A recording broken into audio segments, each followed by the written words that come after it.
जय माता दी। मैं आपका सोनू सर। तो हम लोग देख रहे हैं class 12th math exercise 5.2 matrix, जिसको हिंदी में बोलते हैं आव्यूह। तो आप लोगों का क्वेश्चन टाइप 3 तक यानी 42 तक कंप्लीट हो चुका है। आज हम लोग नए टाइप यानी टाइप 4 हम लोग देखेंगे। तो बहुत बढ़िया, ये एक लिखित यानी वर्ड्स में दे देता है क्वेश्चन वर्ड्स में दे देता है, यानी शब्दों में लिखा रहता है। आपको मैट्रिक्स बनाकर इसको सॉल्व करना होता है। बहुत बढ़िया क्वेश्चन होता है, लेकिन अक्सर बच्चे को ये प्रॉब्लम होती है। लेकिन आज प्रॉब्लम नहीं होने देंगे, ठीक है। यानी जब तक हम तोड़ेंगे नहीं तब तक हम छोड़ेंगे नहीं। आज ये हम लोग काम करेंगे। तो चलिए आज क्वेश्चन देखते हैं 43 से, और वीडियो अच्छा लगे तो इस वीडियो को शेयर करना मत भूलिएगा। तो चलिए क्वेश्चन नंबर 43 से बहुत बेहतरीन तरीका से समझाते हैं। ध्यान से समझिएगा। देखिए आपके स्क्रीन पे क्वेश्चन दिया हुआ है।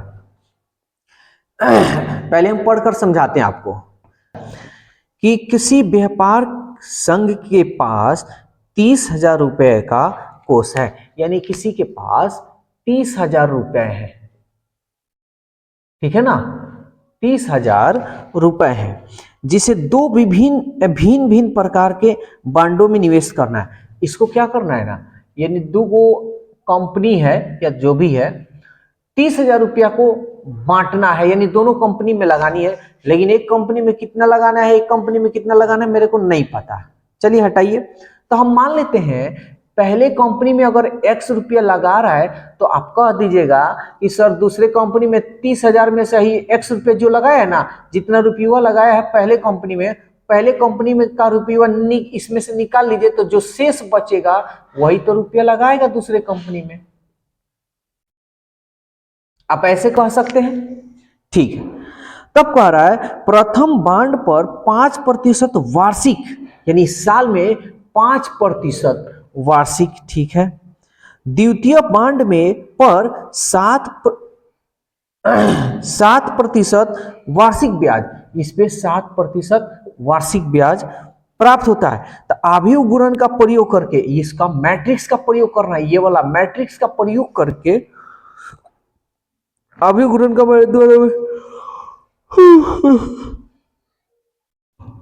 आव्यूह गुणन का प्रयोग द्वारा यह निर्धारित कीजिए कि 30,000 रुपए के कोष को दो बांडों में निवेश करने के लिए किस प्रकार बांटे, जिससे व्यापार का कुल ब्याज, यानी इन दोनों को मिलाकर टोटल जो ब्याज है, ए नंबर क्वेश्चन नंबर ए बता रहे हैं 1,800 रुपया का हो।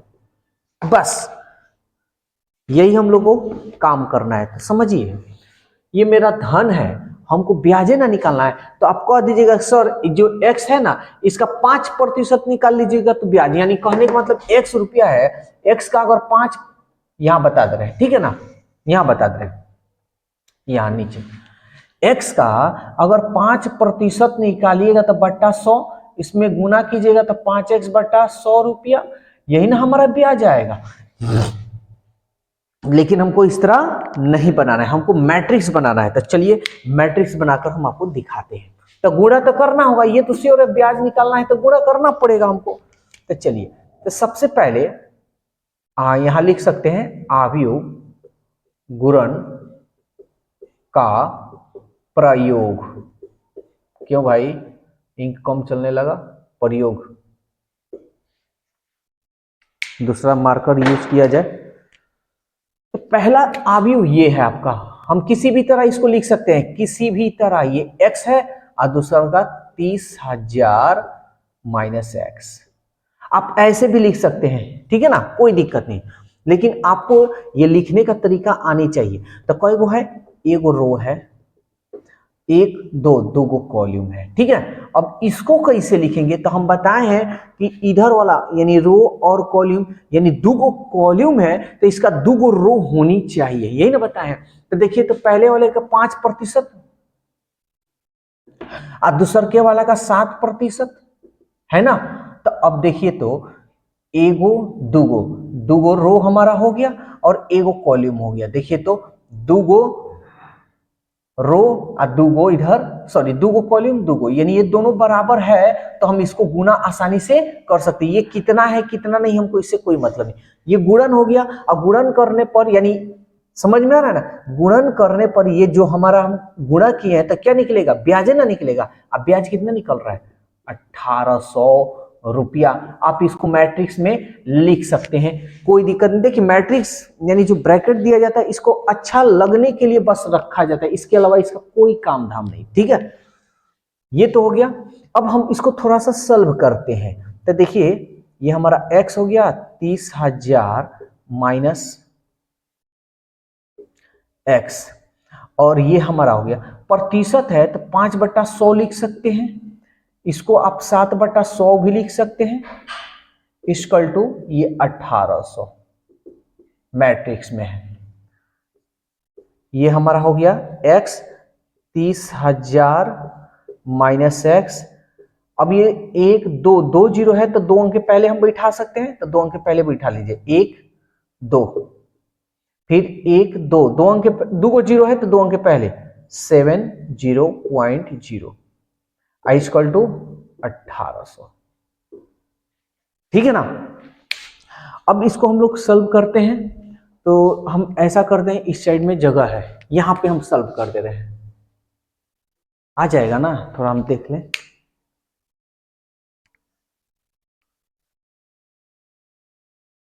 ठीक है, आ जाएगा। चलिए अब हम लोग सॉल्व करते हैं। देखिए फर्स्ट रो फर्स्ट कॉलम के साथ, तो इसको इसमें हम गुना कर ले, तब 5 में इसमें करेंगे, यानी 50.0 और x है तो x लिख देते हैं, और हम क्या करते हैं, प्लस देते हैं, प्लस। अब इसको इन दोनों में गुना करेंगे, तो चलिए 7 त्रिके 21, ध्यान दीजिएगा 7 त्रिके 21, कई को जीरो है, 1 2 3 4, 4 को जीरो बैठाएंगे, 1 2 3 4, ठीक है ना। इस जीरो से तो कोई मतलब नहीं है। दशमलव पहले देखेंगे 1 2, तो 2 अंक के पहले तो बैठे 2 अंक के पहले है तो 2 अंक के पहले यहां डाल देंगे, ठीक है ना। आप प्लस, सॉरी माइनस है यहाँ पे, माइनस 0.07 और क्या है जी, x है, तो हम यहाँ x लिख देंगे। आ रहा है ना वीडियो, पहले आ रहा है, कमेंट्स थोड़ा कर दिया कीजिए भाई, हाँ ठीक है आ रहा है। और 1800 है तो ये हमारा 1800 हो गया। कोई भी दिक्कत, किसी को भी कोई दिक्कत हो कमेंट्स जरूर कीजिएगा, ठीक है ना। ये मेहनत आप लोग के लिए ही किया जा रहा है, नहीं आपको समझ में है तो क्या फायदा बनाने का। मान लीजिए अभी नींद भी लग रहा है, देख रहे हैं ना,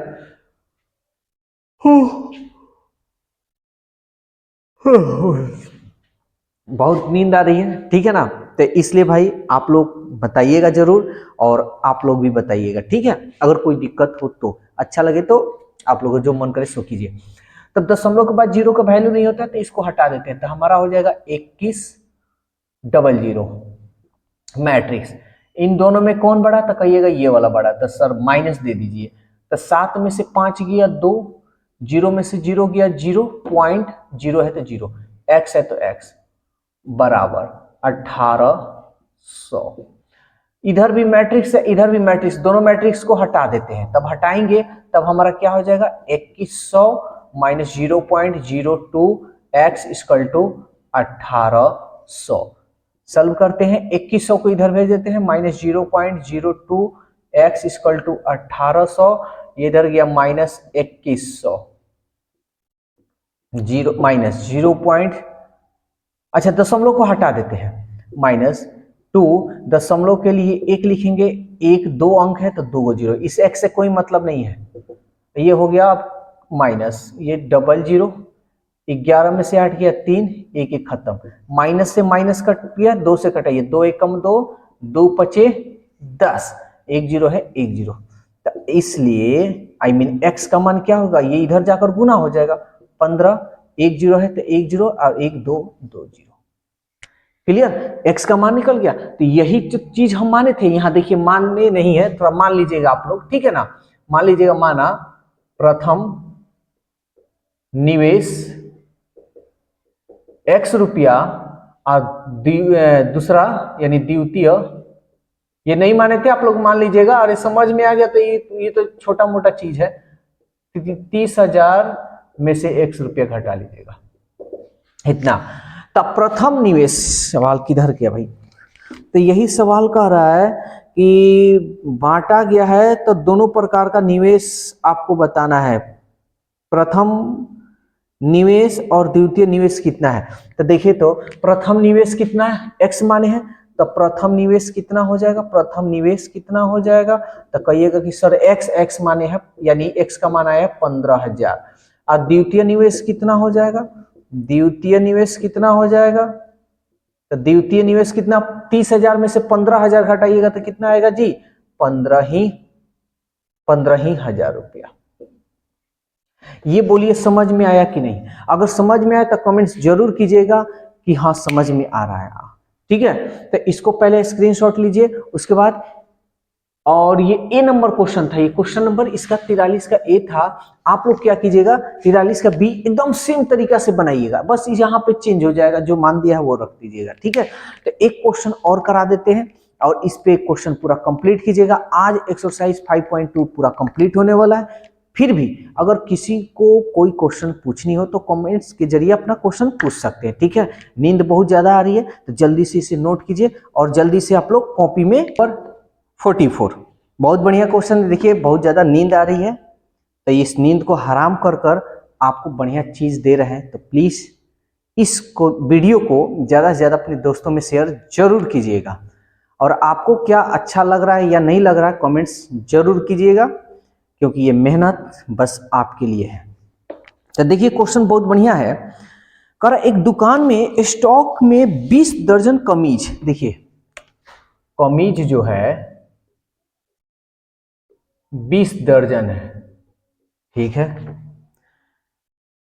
15 दर्जन पायजामा, पायजामा है 15 दर्जन, ठीक है जी।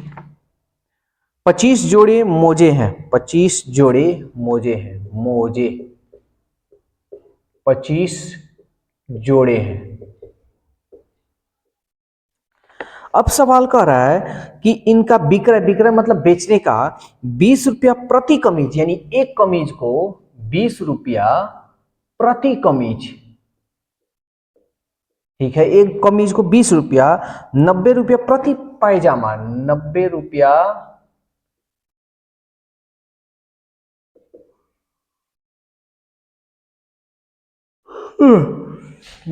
प्रति पायजामा, 12 रुपया प्रति जोड़ा, 12 रुपया प्रति जोड़ा। तो कह रहा है कि दुकान के मालिकों द्वारा सभी वस्तुओं को बेचने के बाद कुल धनराशि निकाले। तो अगर आपको कह देता कि बिना आव्यूह का बनाइए तब तक बहुत आसानी से निकाल सकते थे कि 20 दर्जन है तो एक दर्जन में 12 होता है, तो 12 से हम गुना करेंगे और एक कमीज को 20 रुपया, यानी टोटल तो कमीज इतना हो गया। अब 20 से हम गुना कर लेंगे तो कितना होगा, 12 दूनी 24, 24 दूनी 48 और 1 2 0, इतना हो गया।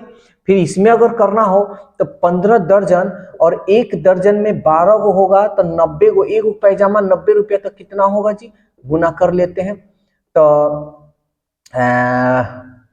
15 9 135, इधर कर लेते हैं 15 9 135, 15 9 135, अब 12 से कर लेते हैं, 12 25 60, 12 3 36, 36 अच्छो 36 अच्छो 42, 12 कम 12 4 16, यानी 16 20, और कई गो जीरो आया जी, एक जीरो, तो हमारा 16 20 और 1 जीरो, इतना हो गया। ये सही के है ना, 12 दूनी 24, 24 दूनी 48 और 1 2 जीरो, ठीक है, यानी इसका मान इतना आ गया, ठीक है ना। फिर यहां देखिए 25 जोड़े, एक जोड़ा नहीं है 25 जोड़ा है, तब 25 जोड़ा मतलब 25 जोड़ा और एक जोड़ा 12 रुपया को पड़ रहा है, 12 रुपया प्रति जोड़ा, तो 25 जोड़े का कितना दाम, तो 12 से गुना कर लेते हैं।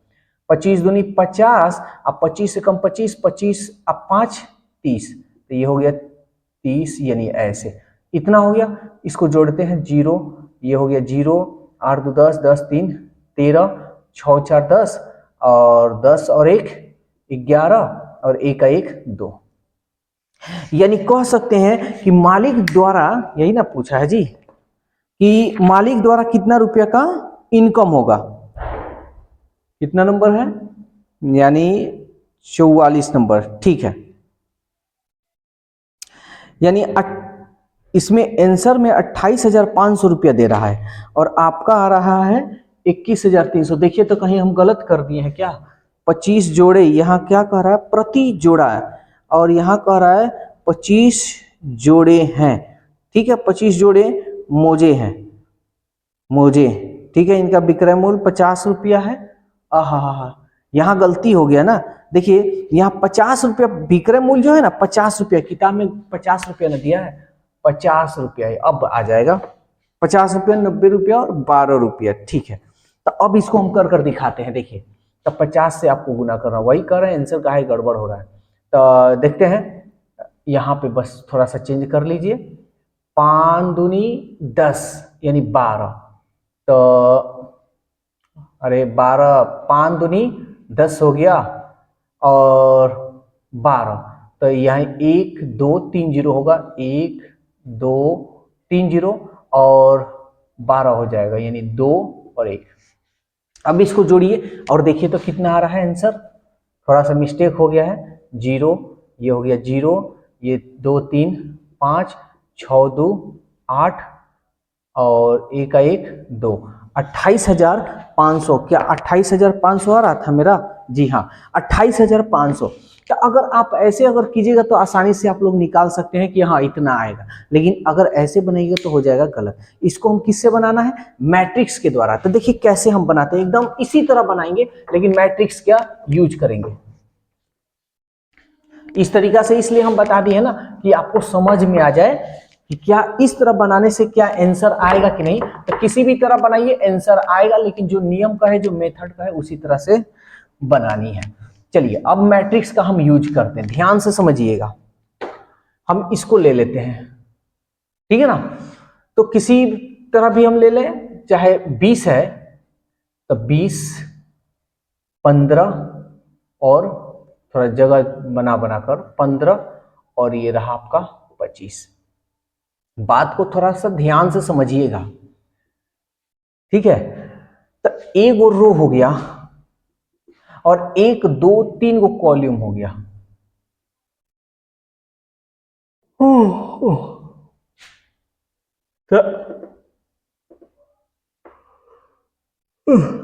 तो हमारा क्या आना चाहिए? 3 गो रो आनी चाहिए, 3 गो रो। तो चलिए 3 गो रो देखते हैं। ये हो गया हमारा 50, ये हो गया हमारा 90, ये हो गया 12। आप पहले इसको यहां लिखिए या इसको लिखिए, कोई फर्क नहीं पड़ने वाला, लेकिन हाँ ये वाला ध्यान में रखना है। तब देखिए 1 2 3 3 हो गया और ये 1 हो गया, तो ये वाला हमारा सेम सेम है ना, हमको इससे और इससे कोई लेना देना नहीं है। तो ये तो हो गया, ठीक है। लेकिन अब प्रॉब्लम यहां पे है कि एक कमीज का दाम 50 रुपया है, एक पायजामा का दाम 90 रुपया और एक जोड़ा का दाम 12 रुपया है। तो यहाँ जोड़ा है 25 जोड़ा है तो हमको कोई दिक्कत नहीं, लेकिन ये दर्जन में है ना, इसको हम संख्या में बना देते हैं। यानी 20 दर्जन है तो टोटल कमीज कितने होंगे? तो एक दर्जन में होता है 12, तो इसमें हम 12 से गुना कर लेंगे। इसको भी हम संख्या में बदल देंगे, एक दर्जन में 12 होता है तो 12 से गुना करेंगे तो टोटल पायजामा निकल जाएगा। अब ये हमारा कंप्लीट हो गया। अब आप इसको सॉल्व कर सकते थे, चलिए सॉल्व कर अब हम दिखाते हैं। 12 दूनी 24, अब 15 दूनी 30, 15 कम 15 3 18, ये हो गया हमारा 25। अब ये हमारा मैट्रिक्स हो गया 50 90 और 12, ठीक है ना। 28,500 आपका आंसर आया था, यानी 28,000।